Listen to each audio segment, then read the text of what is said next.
The sun was setting over the flat, open expanse of the Midwest town, painting the sky in hues of orange and purple. The Thompson household sat at the end of a dirt road, its paint peeling and windows clouded with years of wear. Inside, Sarah Thompson, a slender 20-year-old with tired eyes and calloused hands, worked at the kitchen table, sorting through a pile of overdue bills. Her mother's coughing echoed from the next room, a sound that had become a grim backdrop to their lives. "Sarah," her mother called weakly, "can you bring me some water?" Sarah jumped up, filling a glass from the tap before hurrying to her mother's bedside. Her mother, frail and pale, offered a weak smile. "You need to rest, Mom. I'll figure everything out," Sarah said softly, though the weight of her words felt like a lie. The sound of a car pulling up outside interrupted their quiet moment. Sarah glanced out the window and froze. A sleek black Cadillac rolled to a stop in front of their home. It was a stark contrast to the rusted pickup trucks that usually filled their neighborhood. "Who could that be?" her mother asked, her voice tinged with both curiosity and unease. Before Sarah could respond, the car door opened, and out stepped William Carter. Dressed in an impeccably tailored suit, his silver hair gleamed in the fading sunlight. His gait was slow but purposeful, exuding authority and confidence. Sarah stepped onto the porch, her brows furrowed as William approached. "Miss Thompson," William began, his deep voice calm yet commanding, "I've been made aware of your family's situation." Sarah blinked, confused. "Excuse me? Who are you?" "My name is William Carter. I own several properties and businesses in this region," he explained, gesturing toward the Cadillac. "I came here with a proposal." Sarah folded her arms. "What kind of proposal?" William's gaze didn't waver.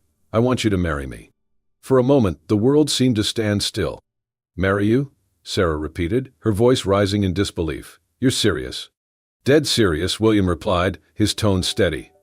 "You're a smart, capable young woman, and I have no doubt you'd make an excellent companion. In return, I'll ensure your family's financial security. Your mother will receive the best medical care, and your brother's education will be fully funded. It's a fair deal." Sarah stared at him, searching for any sign of humor or deceit, but his expression was unreadable. I need time to think about this," she stammered. "Of course," William said with a slight nod, "but I'll need your answers soon. Time is a luxury neither of us can afford." As he returned to his car and drove away, Sarah stood rooted on the porch, her mind racing. Later that night, as the house grew quiet, Sarah sat by the dim light of the kitchen lamp. Her mother's voice broke the silence. "Sarah," she called from the doorway, her frail frame leaning against the wooden frame for support. "What did he want?" Sarah hesitated, then relayed the proposal. Her mother's eyes widened in shock. "That's absurd," she exclaimed, but her voice weakened into a fit of coughs. Sarah rushed to her side, helping her into a chair. "Mama, listen," Sarah said, her voice trembling. "If I do this, you'll get the care you need. Danny won't have to drop out of college. Maybe this is our only chance." Tears welled up in her mother's eyes. "I don't want you to sacrifice your life for us. You deserve to find someone you love, to be happy." "I'm not happy now," Sarah said bitterly, wiping at her own tears. "At least this way I can help. Isn't that worth it?" Her mother didn't respond, her face etched with anguish. The following days were a blur of contemplation and whispered prayers. Sarah avoided eye contact with her neighbors, who had already begun gossiping about the young waitress and the rich old man. The decision weighed heavily on her, but as she heard her mother's coughing worsen and saw the stack of bills grow taller, she knew what she had to do. The morning of the wedding dawned clear and cold. Sarah stood in front of a small mirror in a borrowed bridal gown, the lace scratching against her skin. Her hands trembled as she adjusted the veil, her reflection staring back at her with wide, fearful eyes. In the quiet room, she whispered to herself, "Am I making the biggest mistake of my life?" A knock on the door startled her. It was her younger brother, Danny, his suit too big for his lanky frame. "Sarah, it's time," he said softly, his voice cracking with emotion. Sarah took a deep breath, forced a smile, and nodded. "Let's go." She walked out of the room toward a future cloaked in uncertainty.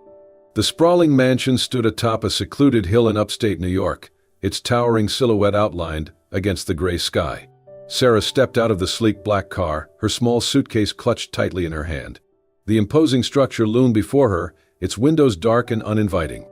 Inside, the grand foyer was as cold and unwelcoming as the exterior. Polished marble floors stretched beneath high ceilings, adorned with crystal chandeliers. Everything about the mansion screamed wealth, yet it felt devoid of warmth or life. Mary, the longtime housekeeper, greeted Sarah with a forced smile. A woman in her late 60s with a sharp gaze, she gestured for Sarah to follow her. "This will be your room, Mrs. Carter," Mary said, opening the door to a modest bedroom on the second floor. The room was well appointed but plain compared to the rest of the house. "Thank you, Mary," Sarah said, forcing a smile. "And please call me Sarah." Mary gave her a tight nod before turning to leave. Over her shoulder, she added, "If you need anything, the staff is here to help. But it's best not to ask too many questions." Sarah blinked, her smile faltering. "What do you mean by that?" Mary hesitated but didn't answer. Instead, she stepped out and closed the door behind her, leaving Sarah alone. Over the next few days, Sarah tried to settle into her new life, but the mansion's vastness and eerie silence made it difficult. William, now her husband, was either in his study or out of the house for hours at a time. Their interactions were cordial but distant, as if their marriage were little more than a business arrangement. One evening, Sarah mustered the courage to join him at dinner. The long dining table felt absurdly empty with just the two of them seated at opposite ends. "Do you always eat alone?" Sarah asked, her voice echoing slightly in the cavernous room. "Mostly," William replied without looking up from his plate. "I have a lot of work to attend to." Sarah pressed on. "And what kind of work keeps you out so late?" William's fork paused mid-air. His eyes flicked up to meet hers, cold and unreadable. "Business," he said curtly before returning to his meal. That night, Sarah lay awake in her bed, staring at the ornate ceiling. As the hours passed, a soft creaking sound broke the silence. It started faintly, like distant footsteps, then grew louder as if someone were walking down the hallway outside her room. She sat up, her heart racing. Sliding out of bed, she tiptoed to the door and opened it just a crack. The hallway was empty, bathed in dim moonlight. The sound had stopped. The following day, Sarah decided to explore the house. She wandered through room after room, each one grander than the last, but most were empty or locked. In the west wing, she came across a door unlike the others. It was heavily reinforced with a brass handle and no visible keyhole. As she approached, a chill ran down her spine. She reached out to touch the handle, but Mary's voice startled her. "I wouldn't do that if I were you," the housekeeper said from behind. Sarah turned quickly, her hand dropping to her side. "Why is this door locked?" "It's the master's orders," Mary replied, her expression grave. "You'd best leave it alone." Sarah frowned. "What's inside?" "That's not for you to know," Mary said firmly. "Let it be." That evening, Sarah tried to push the strange encounter from her mind, but the sense of unease lingered. She couldn't shake the feeling that the mansion held secrets William had no intention of sharing. Late that night, she heard the low hum of a car engine outside her window. Peering out, she saw William stepping into a black sedan parked in the driveway. A tall man in a trench coat stood by the car, speaking with William in hushed tones. Unable to resist, Sarah grabbed her coat and slipped out of her room, keeping to the shadows as she followed. From the top of the grand staircase, she watched the two men through the large front windows.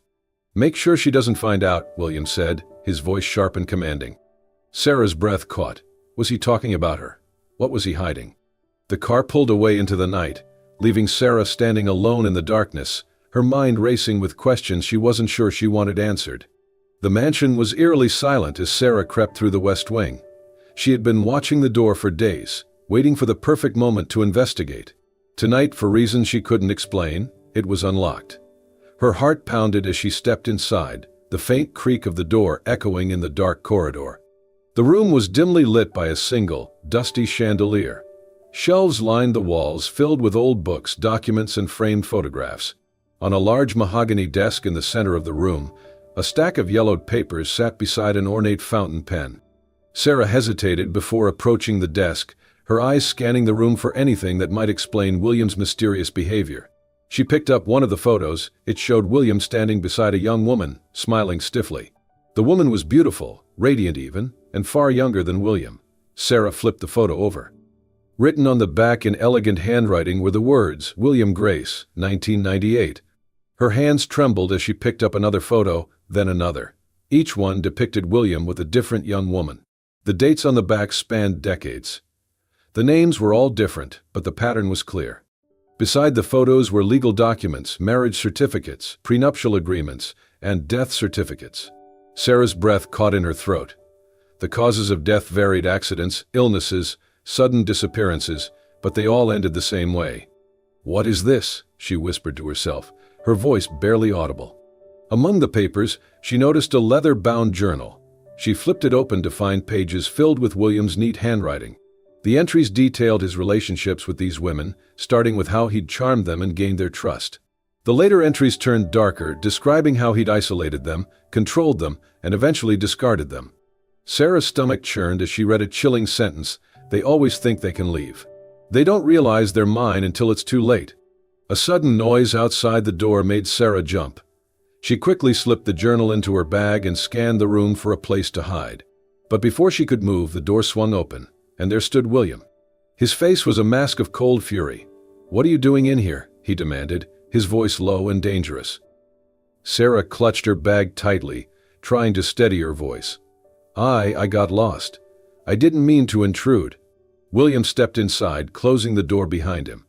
His eyes bore into hers, his expression unreadable. "This room is off limits," he said, his tone ice cold. "I made that very clear." Sarah swallowed hard. "I just wanted to understand why so many rooms are locked. Why you never talk about your past." "You don't need to understand," William snapped. "You only need to follow the rules." Trembling, Sarah mustered the courage to confront him. "What happened to them, William? Your previous wives, where are they? Why are there no records of them after they married you?" William's jaw tightened. "That's none of your concern. Drop this, Sarah. For your own good." But Sarah refused to back down. "I deserve to know the truth. Am I just another one of your projects? Someone you'll toss aside when you're done?" For a moment, William's face softened, as if he were about to explain. But then his cold mask returned. "You're my wife now. That's all that matters. Don't make me regret my generosity." His words sent a shiver down Sarah's spine. She realized she was in far deeper danger than she'd imagined. William wasn't just a controlling man with secrets, he was a predator. Feigning submission, Sarah nodded. "I'm sorry. I shouldn't have pried." William studied her for a moment before stepping aside. "Good. Now get out of here and stay out." Sarah hurried past him, clutching her bag tightly. She could feel his eyes on her as she left the room, and her skin crawled with unease. Back in her bedroom, she locked the door and sat on the edge of the bed, pulling the journal from her bag. Her hands trembled as she flipped through the pages, reading more of William's disturbing entries. The journal described not just the manipulation but also the elaborate lies and cover-ups he'd used to ensure no one suspected him of foul play. One phrase stood out, written in bold letters across an entire page: "They think they can escape, but they never do." Sarah's chest tightened. She knew she had to get out of the mansion, but William was always watching. The staff seemed loyal to him, and the house was surrounded by high walls and security cameras. A knock on her door startled her, and she quickly hid the journal under her pillow. "Mrs. Carter?" Mary's voice called softly. "Are you all right?" "Yes," Sarah replied, her voice shaking. "I'm fine."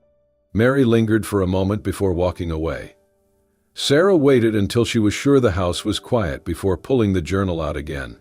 She began to formulate a plan, but her thoughts were interrupted by the sound of footsteps in the hallway. They stopped just outside her door. Sarah froze, holding her breath as the doorknob rattled. "Sarah," William's voice called, low and menacing. "Are you awake?"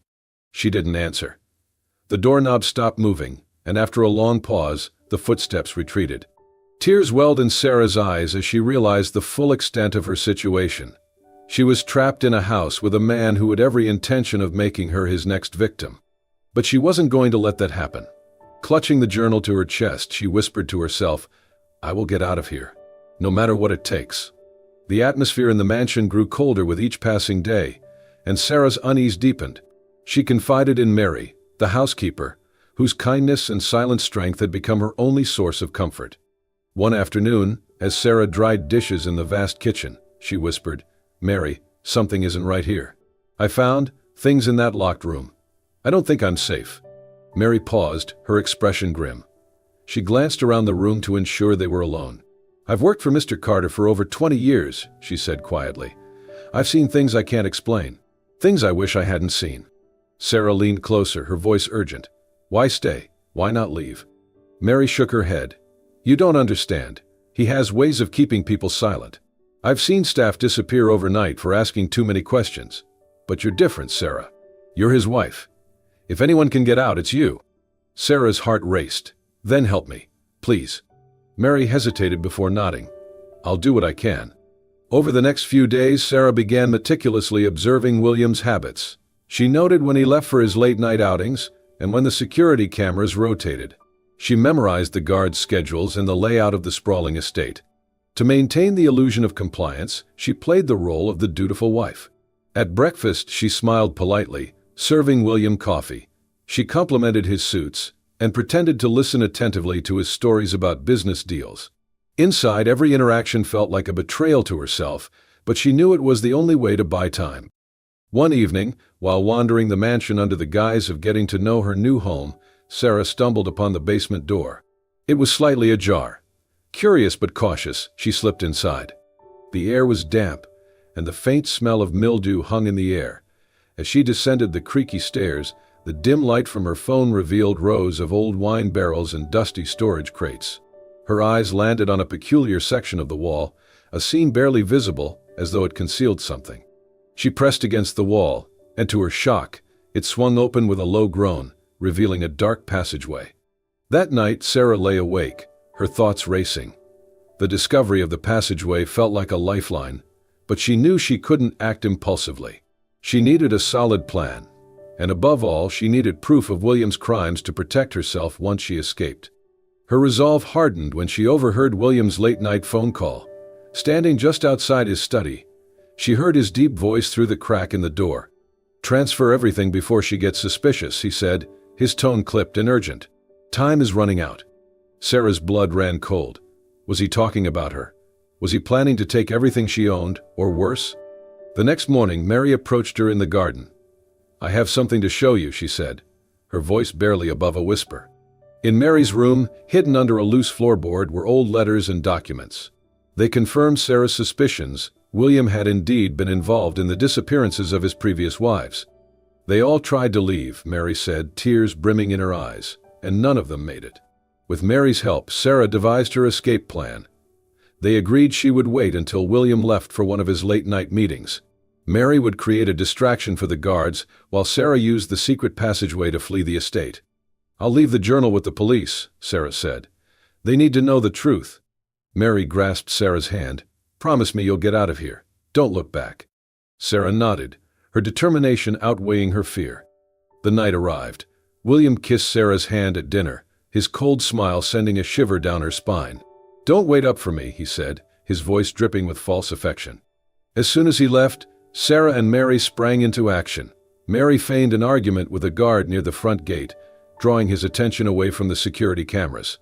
Clutching the journal and a small bag of essentials, Sarah slipped into the basement. She found the passageway and ducked inside, her heart pounding as the hidden door closed behind her. The tunnel was narrow and damp, with faint light filtering through cracks in the ceiling.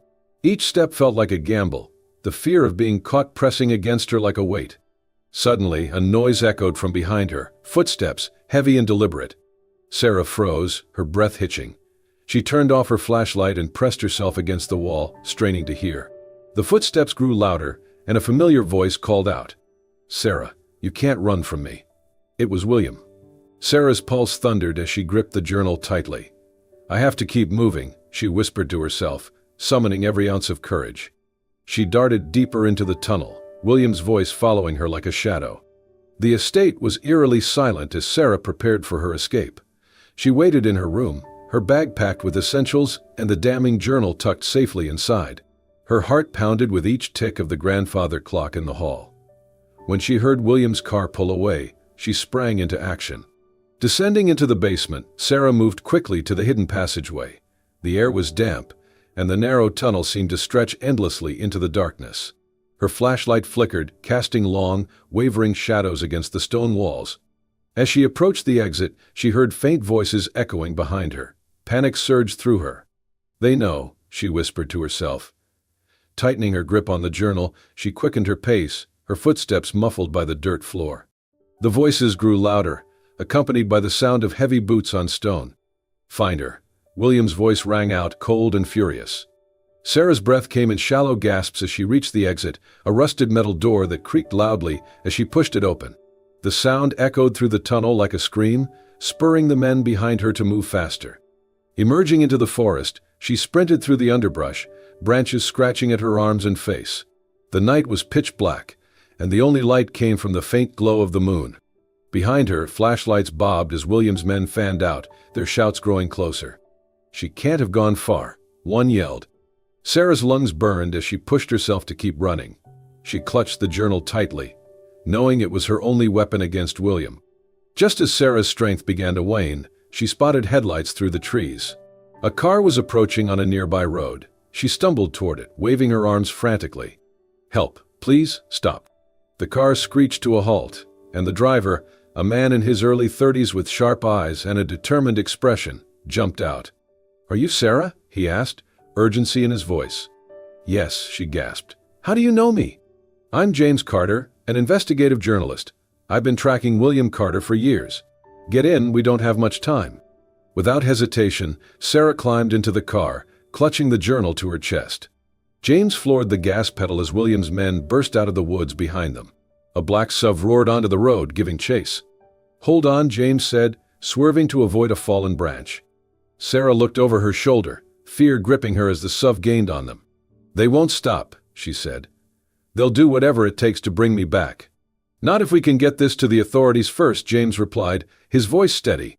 Suddenly, the SUV pulled alongside them, the passenger window rolling down. A man leaned out with a crowbar, aiming to smash their car's side mirror. "Get down," James shouted. Sarah ducked as the mirror shattered.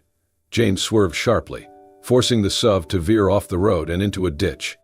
The forest thinned as the car sped toward the city. Sarah's hands trembled as she opened the journal and flipped through its pages. "This is everything," she said. "Names, dates, even details about how he silenced his previous wives. It's all here." James nodded, glancing at her. "With this and the information I've gathered, we can finally bring him down. But we have to act fast. He won't let this go easily." As they approached the outskirts of the city, Sarah's phone buzzed. It was a message from an unknown number. "You think you've won? This isn't over." Her blood ran cold. She showed the message to James, who tightened his grip on the steering wheel. "He's desperate," James said. "That makes him dangerous.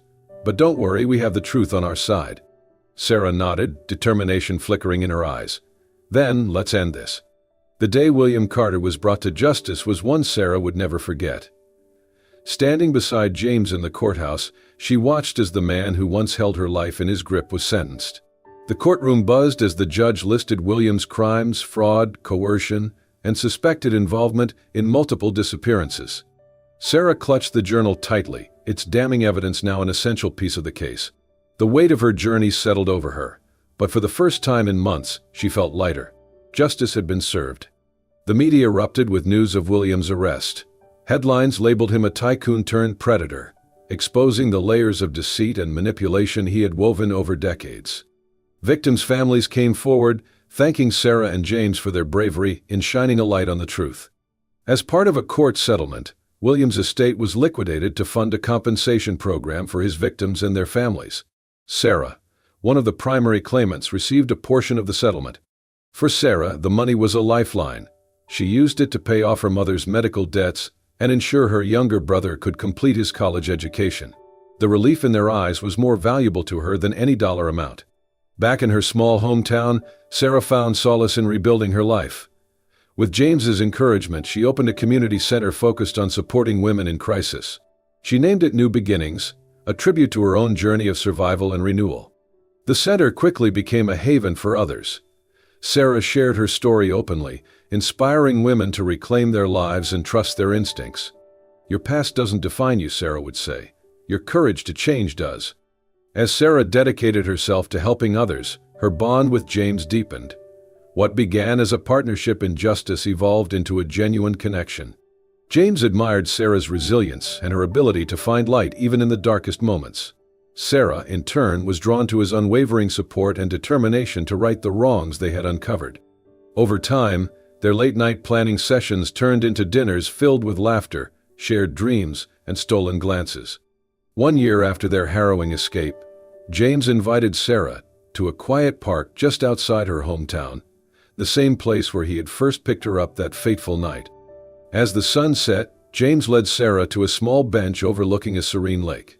With a nervous smile, he pulled a simple yet elegant ring from his pocket. "Sarah," he began, his voice steady but full of emotion, "you've shown me what real courage looks like. You've taught me that even the most broken paths can lead to something beautiful. Will you let me stand by your side forever?" Tears welled in Sarah's eyes as she nodded, her voice steady. "Yes, but no locked doors in our house." They both laughed, the moment filled with relief and joy. Their wedding was a modest but heartfelt celebration, held in Sarah's hometown. The community that had rallied behind her gathered to witness her new beginning. The ceremony took place in the garden of the community center, surrounded by blooming flowers and the women whose lives Sarah had touched. Sarah wore a simple white dress, her smile brighter than ever.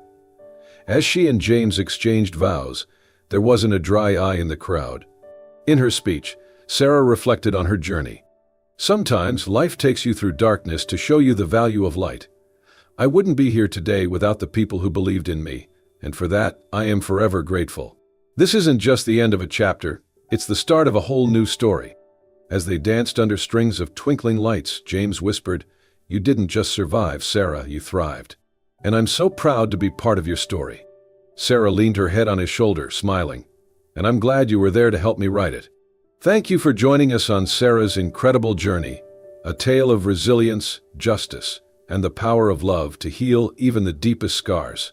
From a life of fear to one of purpose and joy, Sarah's story reminds us all that courage and determination can light the way through the darkest of times. If this story touched your heart, don't forget to like and share it with others who might find inspiration in Sarah's strength. And remember, this is just one of many heartfelt stories we bring to you. Subscribe to Soul-Stirring Stories and turn on notifications so you never miss another tale that uplifts, inspires, and reminds you of the beauty of the human spirit. Until next time, take care, stay strong, and always believe in new beginnings. See you in the next story.